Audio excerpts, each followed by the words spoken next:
Hi friends, একটা নিয়ে এলাম রেসিপি। একটু বাঁধাকপি বানাবো ইলিশ মাছের মুড়ো দিয়ে। বাঁধাকপি, এই যে বাঁধাকপি, গাজর, আলু ভাপিয়ে নিয়েছি একটু। আমি ইলিশ মাছের মুড়োটা ভেজে নিচ্ছি। দেখো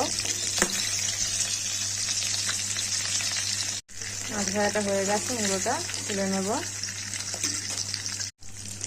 দেখো এই মাছের তেলে আমি পেঁয়াজ, সাদা জিরে আর কাঁচা লঙ্কা ফোড়ন দিয়ে দিয়েছি। একটু ভাজা হয়ে গেলে তারপর আমি বাঁধাকপিটা দিয়ে দেব। এতে পেঁয়াজের মধ্যে দেখো হলুদ, লঙ্কা, জিরে গুঁড়ো দিয়ে দিয়েছি। এবার আমি সেদ্ধ করা বাঁধাকপিটা দিয়ে দিই। কারণ অসময়ের বাঁধাকপি, তার জন্য আমি একটু ভাপিয়ে নিলাম। শীতকালে হলে ভাপাতে হতো না।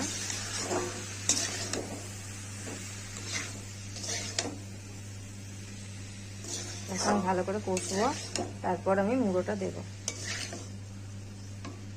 আর একটু লবণ দিয়ে দিলাম, একটু চিনি দিয়ে দিলাম। বাঁধাকপি দিয়ে চিনি না দিলে ভালো লাগে না। দেখো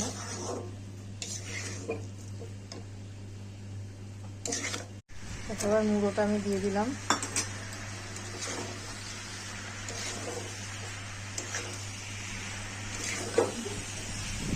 এবার নেড়ে নেবো ভালো করে।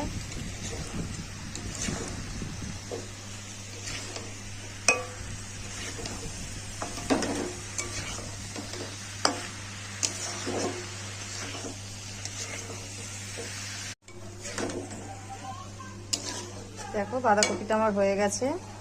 এবার আমি একটু গরম মশলা ছড়িয়ে দেবো।